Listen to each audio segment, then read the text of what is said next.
Le 24 février 2022, la Russie a envahi l'Ukraine.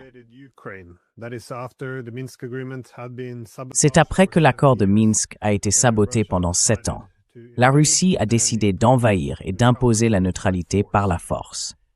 Dans cette vidéo, cependant, je présenterai des éléments montrant comment principalement les États-Unis et le Royaume-Uni ont saboté les négociations suivantes à Istanbul en avril 2022, afin de créer une guerre longue où ils pourraient utiliser les Ukrainiens pour combattre et affaiblir la Russie en tant que rival stratégique.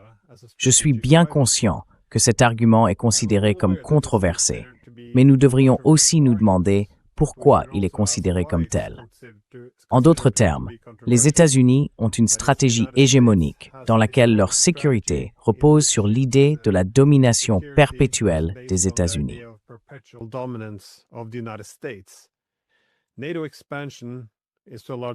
L'expansion de l'OTAN est dans une large mesure un instrument au service de cet objectif.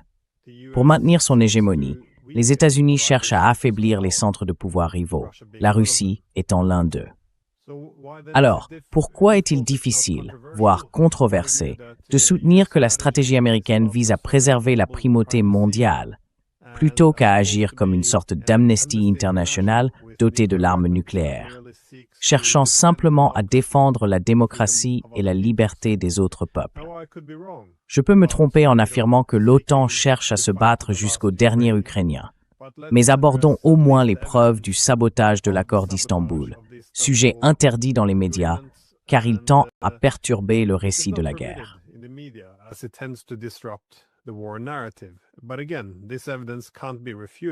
Mais encore une fois, ces preuves ne peuvent pas être réfutées. Et pourtant, elles ne font pas vraiment partie du discours. Donc, pour être très clair sur l'objectif de cette vidéo, il ne s'agit pas d'une déclaration de soutien à l'invasion, ni d'une tentative de la légitimer, ni de suggérer que l'Ukraine n'a pas le droit de se défendre. Le but de cette vidéo est simplement d'appuyer l'argument selon lequel il existe des preuves accablantes que les États-Unis et le Royaume-Uni ont saboté les négociations d'Istanbul afin d'utiliser les Ukrainiens comme intermédiaires pour combattre la Russie.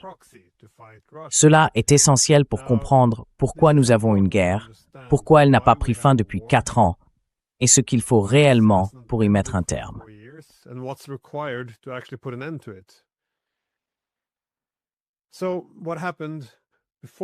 Alors, que s'est-il passé avant les pourparlers d'Istanbul?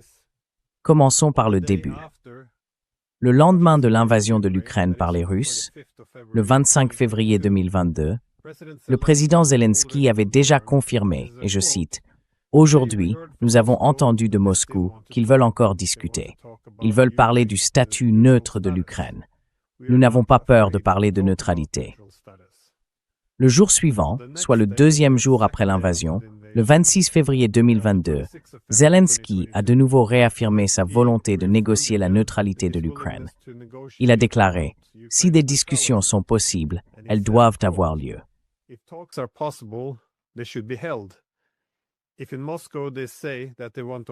Si, à Moscou, ils disent vouloir entamer des pourparlers, y compris sur le statut de neutralité, nous n'en avons pas peur. Nous pouvons en parler aussi. Le lendemain, le 27 février, le 3e jour après l'invasion, Moscou et Kiev ont annoncé qu'ils tiendraient des pourparlers de paix sans conditions préalables. Cela donnait donc l'impression que la guerre pourrait être extrêmement courte. Et voici mon point. Si ma thèse est correcte, à savoir que l'objectif est d'utiliser l'Ukraine comme un intermédiaire, alors on ne veut pas mettre fin à la guerre et rétablir la neutralité de l'Ukraine après avoir passé des années à construire une grande armée par procuration pour affaiblir un rival stratégique. Voyons donc ce qui s'est passé pendant ces mêmes jours du côté de l'OTAN.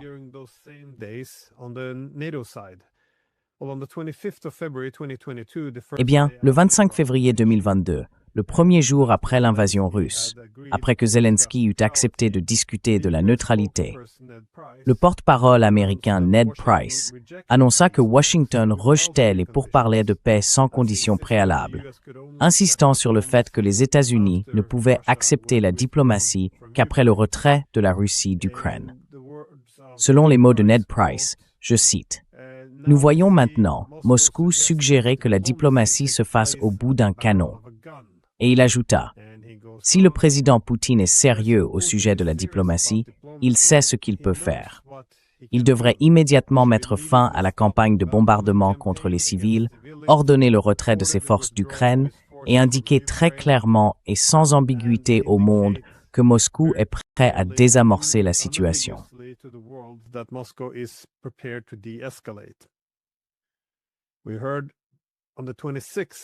Nous avons entendu, le 26 février, le deuxième jour après l'invasion, le ministre britannique des Forces armées, James Heappey, qui a écrit dans le Daily Telegraph, encore une fois le deuxième jour, à propos de Poutine. Son échec doit être total. La souveraineté de l'Ukraine doit être rétablie et le peuple russe doit être en mesure de voir à quel point il se soucie peu d'eux. En le leur montrant, les jours de Poutine en tant que président seront sûrement comptés. Et il en ira de même pour ceux de l'élite kleptocratique qui l'entoure. Il perdra le pouvoir et n'aura pas le choix de son successeur. Nous avons donc vu, dès le deuxième jour, que l'objectif de la guerre était devenu un changement de régime. Puis, le 27 février, le troisième jour de l'invasion, le même jour où la Russie et l'Ukraine ont annoncé qu'elles tiendraient des pourparlers de paix, l'Union européenne a approuvé une aide militaire de 450 millions d'euros, ce qui réduisait également les incitations à négocier avec Moscou.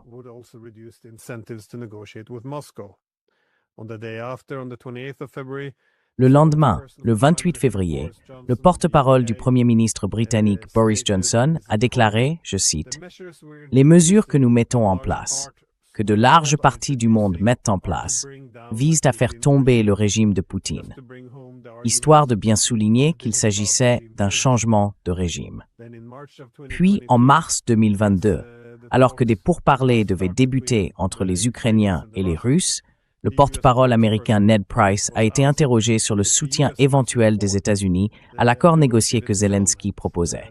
Price a répondu, je cite, « C'est une guerre qui, à bien des égards, dépasse la Russie. Elle dépasse l'Ukraine. Des principes sont en jeu et doivent être préservés. »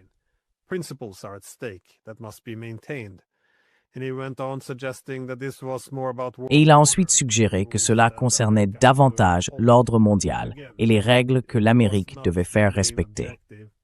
Ainsi, encore une fois, l'objectif principal n'était pas de mettre fin à la guerre en Ukraine à la table des négociations.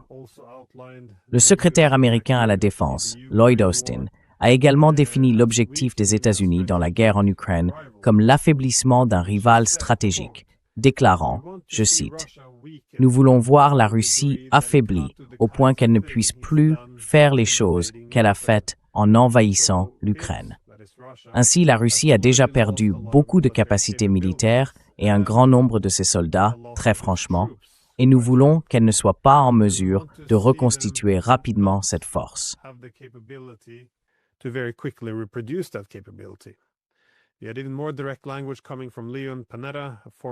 Nous avons eu des propos encore plus directs de la part de Leon Panetta, ancien directeur de la CIA, qui affirmait en mars 2022 « Nous sommes engagés dans un conflit ici.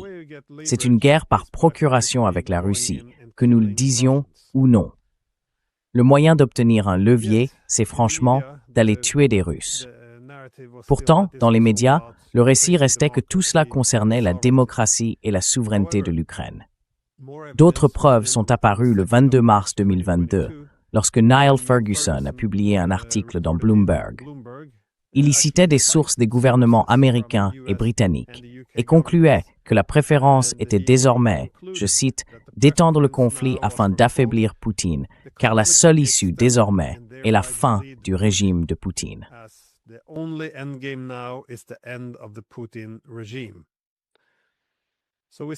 Nous voyons, encore et encore, des déclarations de plusieurs pays occidentaux, en particulier des États-Unis et du Royaume-Uni, affirmant qu'il s'agit d'une occasion de poursuivre un changement de régime à Moscou.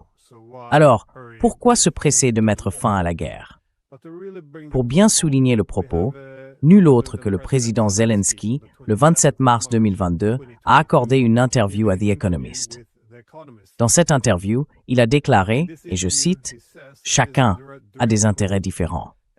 Certains, en Occident, ne voient pas d'inconvénient à une guerre longue, car cela permettrait d'épuiser la Russie, même si cela signifie la disparition de l'Ukraine, et se fait au prix de vies ukrainiennes.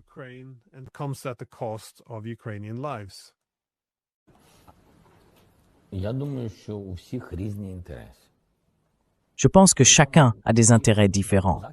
Et en Occident, certains veulent que cette guerre s'éternise, car cela signifierait la ruine de la Russie, mais au détriment de l'Ukraine. Pourtant, les Russes et les Ukrainiens se sont rencontrés à Istanbul pour négocier la fin de la guerre.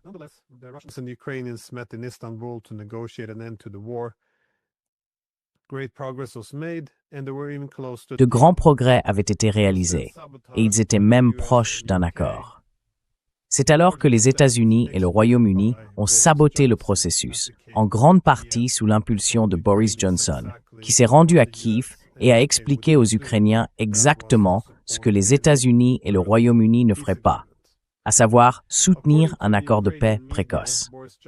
Selon les médias ukrainiens, Boris Johnson s'est rendu à Kiev et a transmis le message suivant, rapporté par Ukrainska Pravda. Le premier point était que Poutine est un criminel de guerre et qu'il faut le mettre sous pression, non négocier avec lui. Le second était que même si l'Ukraine était prête à signer un accord de garantie avec Poutine, le Royaume-Uni et les États-Unis ne l'étaient pas. Certains ont remis en question la véracité de ces faits et dans quelle mesure Boris Johnson souhaitait réellement prolonger la guerre.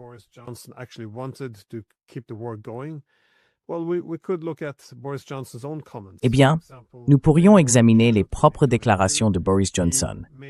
Par exemple, plus tard, en juin 2022, il a fait une déclaration dans un discours. Il a dit, je cite, « Ce n'est pas le moment de conclure un accord et d'encourager les Ukrainiens à accepter une mauvaise paix. » Au lieu de cela, Boris Johnson a plaidé pour ce qu'il appelait l'endurance stratégique, une manière élégante de dire une guerre longue. De même, en décembre 2022, Boris Johnson a publié une tribune dans The Wall Street Journal s'opposant à toute négociation. Il a déclaré, je cite, « La guerre en Ukraine ne peut se terminer qu'avec la défaite de Vladimir Poutine. » Plus tard, le chef du parti politique de Zelensky et chef de la délégation ukrainienne à Istanbul, David Arakamia, a déclaré dans une interview que les négociations portaient principalement sur le rétablissement de la neutralité de l'Ukraine.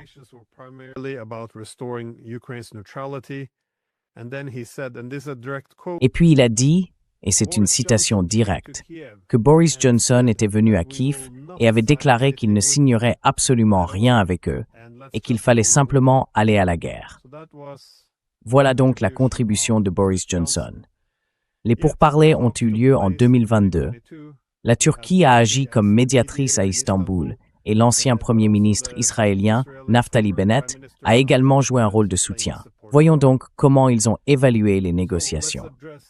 Le Premier ministre israélien, Naftali Bennett, a soutenu que la Russie voulait mettre fin à l'expansion de l'OTAN et était prête à faire, je cite, d'énormes concessions pour y parvenir.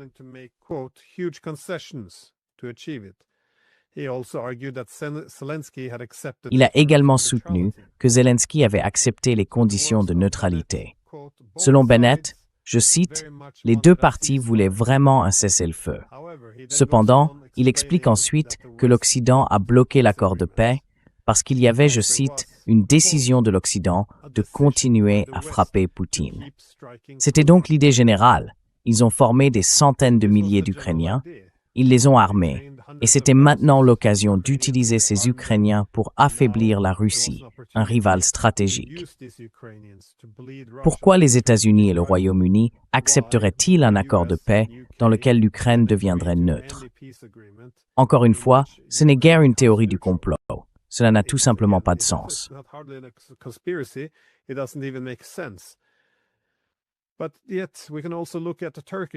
Mais nous pouvons aussi examiner le point de vue turc. Que disaient les négociateurs turcs à propos de ce qui s'est passé à Istanbul? Le ministre turc des Affaires étrangères a déclaré, je cite, « Après les pourparlers d'Istanbul, nous ne pensions pas que la guerre durerait aussi longtemps. Mais après la réunion des ministres des Affaires étrangères de l'OTAN, j'ai eu l'impression que certains au sein des États membres de l'OTAN voulaient que la guerre continue, que la guerre se poursuive et que la Russie s'affaiblisse. Ils ne se soucient pas beaucoup de la situation en Ukraine.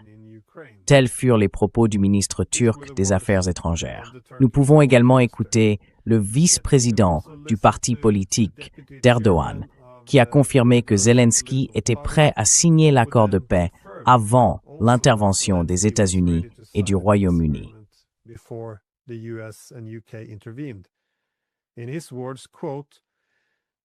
Selon ses propres mots, je cite, « Cette guerre n'est pas entre la Russie et l'Ukraine, c'est une guerre entre la Russie et l'Occident.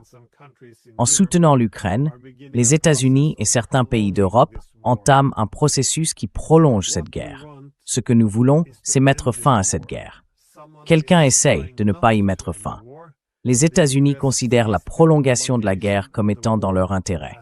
On peut également se tourner vers le côté ukrainien, où l'ambassadeur ukrainien Shali, qui a participé aux négociations, a déclaré plus tard, je cite, « Nous étions très proches de conclure notre guerre par un règlement pacifique. »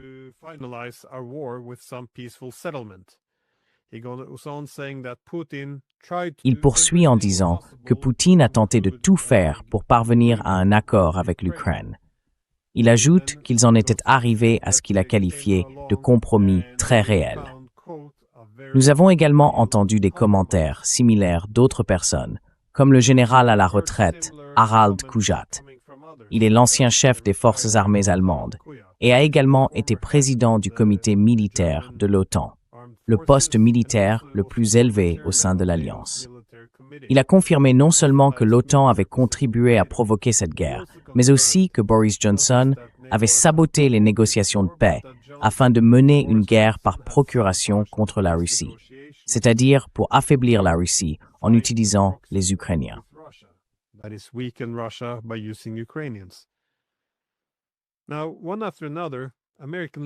Désormais, les dirigeants américains, les uns après les autres, se sont également mis à louer la brillante diplomatie consistant à utiliser les Ukrainiens pour affaiblir la Russie, ce qui permettrait ensuite aux États-Unis de se recentrer sur l'affrontement avec la Chine. Nous avons vu le général américain Keith Kellogg affirmer en mars 2023 que, je cite, « Si vous pouvez vaincre un adversaire stratégique sans utiliser de troupes américaines, vous atteignez le summum du professionnalisme. » Puis Mitt Romney a soutenu que l'envoi d'armes à l'Ukraine représentait, je cite, « les meilleures dépenses de défense nationale que nous ayons jamais faites. » Et pourquoi a-t-il dit cela? Eh bien, parce qu'il dépensait une somme relativement modeste et ne perdait aucune vie américaine en Ukraine.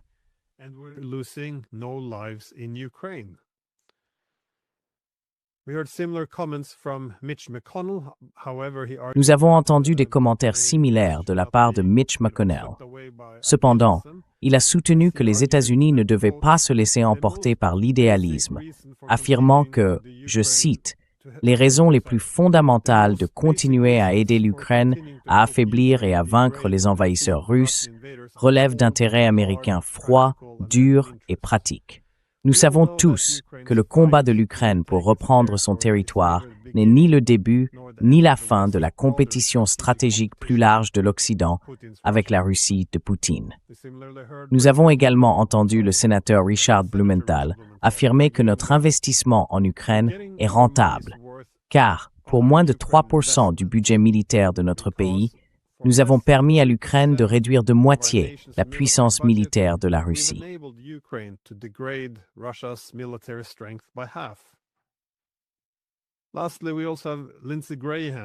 Enfin, nous avons également Lindsey Graham, qui est intervenu en déclarant « J'aime la voie stratégique que nous suivons ici.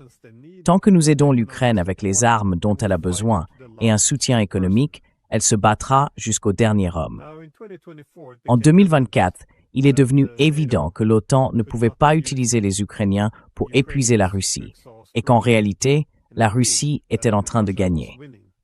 À ce moment-là, Boris Johnson a déclaré « Si l'Ukraine tombe, ce sera une catastrophe pour l'Occident.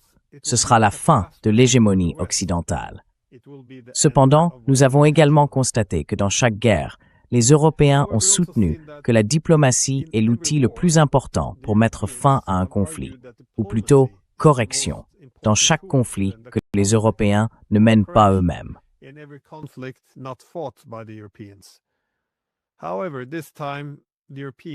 Cependant, cette fois, les Européens ont boycotté la diplomatie pendant 4 ans, et à la place, le secrétaire général de l'OTAN a proclamé que les armes étaient la voie vers la paix. Alors, comment expliquer ce changement alors qu'il était évident que les Russes voulaient un accord? Que peut-on attendre si l'on déclenche une guerre que l'adversaire, la Russie en l'occurrence, considère comme une menace existentielle? Cela signifie que les Russes ne reculeront pas et ne peuvent pas reculer. Ensuite, on suspend toute diplomatie visant à trouver une issue pacifique et on affirme que la seule façon de mettre fin à la guerre est d'envoyer des armes et davantage d'Ukrainiens sur la ligne de front. Ce n'est pas une recette pour la paix.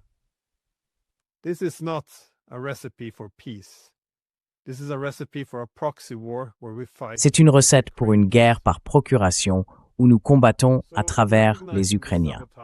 Ainsi, en reconnaissant le sabotage des négociations d'Istanbul, il est important de trouver la paix. Nos gouvernements et leurs porte-parole dans les médias partent toujours du même postulat. Nous devons soutenir l'Ukraine. Nous devons être aux côtés de l'Ukraine. Et sur ce point, je suis tout à fait d'accord. Nous devons soutenir l'Ukraine. Mais la manière dont on soutient l'Ukraine détermine la façon d'obtenir le meilleur accord possible pour elle. Il y a 4 ans, cela aurait été à Istanbul. Et bien sûr, 7 ans auparavant, nous aurions pu réellement mettre en œuvre les accords de Minsk au lieu de les saboter.